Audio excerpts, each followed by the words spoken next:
ঘড়ির কাঁটা আর আমার কাজের তাল যেন একে অপরের সাথে পাল্লা দিচ্ছে আজ। সকালের মৃদু আলো থেকে গোধূলির এই সন্ধ্যা পর্যন্ত পুরো সময়টা কীভাবে যে পার হলো বুঝতেই পারিনি। সকালে ঘুম থেকে ওঠা, সংসারে টুকিটাকি কাজ গুছিয়ে নেওয়া, তারপর নিজের দিনের লক্ষ্যের দিকে দৌড়ানো, সব কিছু মিলিয়ে সময়টা খুব দ্রুত চলে যায়। মাঝে মাঝে মনে হয় সারাদিন নিজের জন্য কিছুই তো করলাম না, কিন্তু বিশ্বাস করুন, এই নিজের কাজগুলো গুছিয়ে শেষ করা, পরিবারের জন্য কিছু করা, এর মাঝেও যে প্রশান্তি আছে তা অন্য কিছুতে নেই। কাজের চাপে নিজেকে হারিয়ে ফেলার চেয়ে কাজের মাধ্যমে নিজেকে পরিপূর্ণ করে তোলার আনন্দটাই আলাদা। অনেকে বলেন, তুমি এত ব্যস্ত কেন থাকো? আসলে এই ব্যস্ততাগুলোই আমার জীবনের অংশ।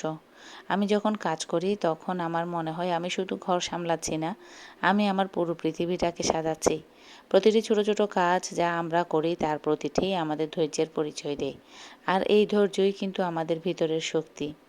কাজের মাঝে যখন খুব ক্লান্তি আসে তখন মনে করি আমার এই পরিশ্রম আমার নিজের জন্য, আমার পরিবারের জন্য, আর সেই চিন্তাটাই আমাকে নতুন করে কাজ করার শক্তি যোগায়।